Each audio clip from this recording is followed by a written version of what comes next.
Hello everyone, स्वागत है आपका रेप्लिका वर्ल्ड में। तो आज हम डिस्कस करने वाले हैं केवीएस टीजीटी पीजीटी एग्ज़ाम का पेपर पैटर्न। तो ये जो पेपर पैटर्न मैं आज आपको बता रही हूँ, ये 2023 में जिस पैटर्न पर क्वेश्चन पेपर आया था उसका ये जो पैटर्न है वो है।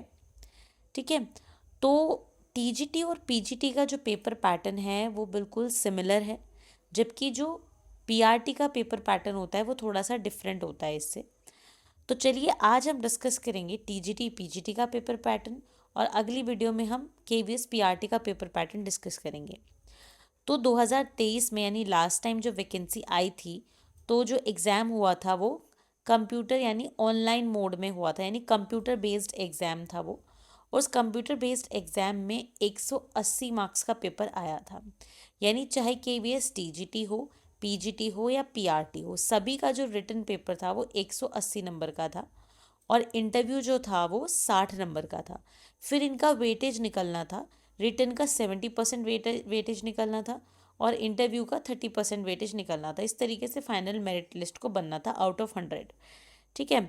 तो वो जो 180 मार्क्स का पेपर है वो किस तरीके से कितने कितने सेक्शन में डिस्ट्रीब्यूटेड है, ये हम आज बात करते हैं।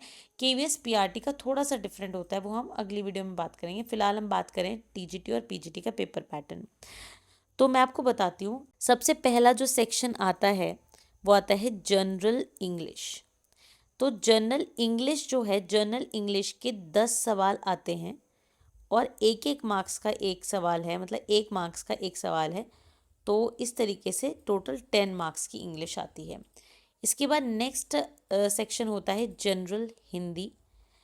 जनरल हिंदी के 10 सवाल आते हैं, और वो भी एक सवाल 1 नंबर का, यानी कि टोटल 10 मार्क्स की जनरल हिंदी आती है। इसके बाद general awareness and current affairs के 10 क्वेश्चंस आते हैं, और 10 मार्क्स के होते हैं।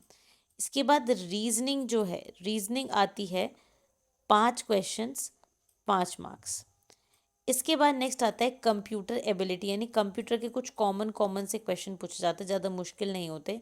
5 क्वेश्चंस आते हैं, 5 नंबर के। नेक्स्ट आता है टीचिंग मेथडोलॉजी, जिसको पिछली बार अलग नाम दिया गया था क्योंकि सिलेबस भी काफ़ी चेंज कर दिया था टीचिंग मेथडोलॉजी का। इसको नाम दिया गया था प्रिस्पेक्टिव्स ऑन एजुकेशन एंड लीडरशिप।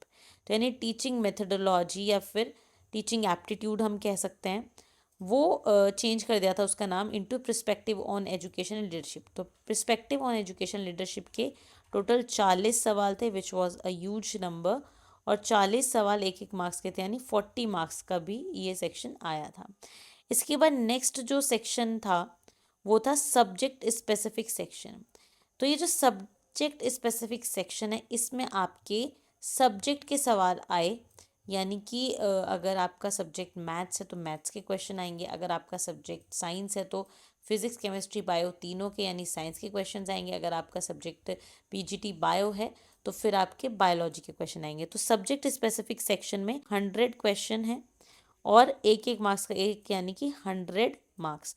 तो इस तरीके से टोटल क्वेश्चंस बनते हैं 180, और टोटल मार्क्स भी बनते हैं 180, और इस पेपर को करने के लिए टाइम भी दिया गया था 180 मिनट्स। ठीक है। तो टोटल जो टाइम था, टोटल टाइम भी इतना ही था, 180 मिनट्स। यानी कि आप समझ लीजिए कि 1 मिनट में एक सवाल करना था। तो टोटल क्वेश्चंस 180, टोटल मार्क्स भी 180, और टोटल टाइम भी 180 मिनट्स। ठीक है। तो इस तरीके से ये पेपर पैटर्न था। देखिए, मैं आपको एक चीज़ बोलती हूँ कि अब केंद्रीय विद्यालय की जो नई वैकेंसी आएगी, तो ये बात डेफिनेटली है कि कुछ ना कुछ थोड़ा बहुत चेंज ये करेंगे पेपर पैटर्न में। ज़्यादा तो नहीं करेंगे, बट फिर भी थोड़ा बहुत करेंगे। जैसे पिछली बार पेपर पैटर्न की बात करें या फिर सेक्शन की बात करें, तो पिछली बार पेडागोजी या फिर कहें टीचिंग मेथडोलॉजी जो थी वो काफ़ी चेंज हुई थी, बिल्कुल ही बदल के रख दी थी, है ना। तो इस बार देखते हैं क्या होता है। बट जो प्रीवियस पेपर पैटर्न था उसके अकॉर्डिंग मैं बता रही हूँ। मैं आपको इतना कह सकती हूँ कि थोड़े बहुत जो सेक्शंस के मार्क्स है वो थोड़े बहुत इधर उधर हो सकते हैं। अदरवाइज जनरल इंग्लिश ज़रूर आएगी, जनरल हिंदी भी आएगी, जनरल अवेयरनेस, रीजनिंग, कंप्यूटर, प्रिस्पेक्टिव्स और सब्जेक्ट स्पेसिफिक, ये सब आने वाले। एक जो चीज़ नहीं बदलेगी वो होगा सब्जेक्ट स्पेसिफिक। सब्जेक्ट स्पेसिफिक जो है, जो मुझे लगता है कि उसके क्वेश्चंस बढ़ सकते हैं, घट नहीं सकते। है ना, कि अगर अब 100 क्वेश्चन आए थे पिछली बार तो हमेशा से उतने ही चलते आ रहे हैं। ठीक है, तो 100 क्वेश्चन अगर पिछली बार आए थे तो इस बार बढ़कर आ सकते हैं, कम नहीं हो सकते सब्जेक्ट स्पेसिफिक, इतना मैं आपको कह सकती हूँ, क्योंकि मेन उन्हें आपकी सब्जेक्ट नॉलेज देखनी होती है ना। तो इस तरीके से ये पेपर पैटर्न था। ठीक है, जनरल इंग्लिश हिंदी अवेयरनेस। मैं आपको एक चीज़ बोलूँगी कि इंग्लिश हिंदी रीजनिंग कंप्यूटर ये इतना मुश्किल नहीं आता है। ठीक है, ये मॉडरेट लेवल का आता है कि अगर आपकी नॉलेज अच्छी है, ठीक ठाक मीडियम नॉलेज है, तो आप अच्छी मार्क्स स्कोर कर सकते हैं English Hindi reasoning computer ability में। जनरल अवेयरनेस को मैं इसलिए इंक्लूड नहीं करती क्योंकि पर्सनली मैं इसको पढ़ती ही नहीं हूँ कभी भी, जब भी मैं पेपर देने भी जाती हूँ। मैं आपको ये नहीं कह रही कि आपको पढ़ना नहीं चाहिए।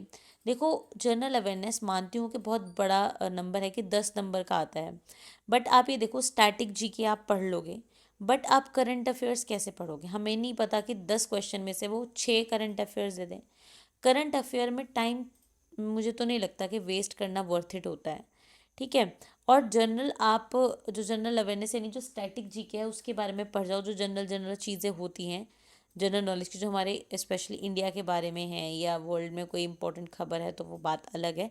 ये सब चीज़ें आप पढ़ जाओ और आपको बेसिक नॉलेज होती है तो आप उससे 10 में से 3-4 मार्क्स आराम से गेन कर लेते हैं। अगर आपकी जनरल नॉलेज ठीक ठाक है हमेशा से, तो 4-5 मार्क्स आप ऐसे ही गेन कर लेते हैं। तो फिर उन बाकी 5 मार्क्स को पाने के लिए इतना टाइम वेस्ट क्यों करना? आप वो अपने सब्जेक्ट में इन्वेस्ट करो, या इंग्लिश हिंदी में, या फिर मोस्ट इम्पॉर्टेंटली टीचिंग मेथडोलॉजी वाले सेक्शन में जो कि 40 मार्क्स है उसमें इन्वेस्ट करो।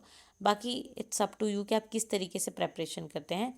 तो आज हमने बात की कि टीजीटी पीजीटी का पेपर पैटर्न कैसा है। आगे इसके स्पेसिफिक सिलेबस के बारे में भी बात करेंगे डेफिनेटली, और पीआरटी के पेपर पैटर्न के बारे में बात करेंगे। तो आज के लिए सिर्फ इतना ही। आई होप ये वीडियो आपके लिए हेल्पफुल रहेगी।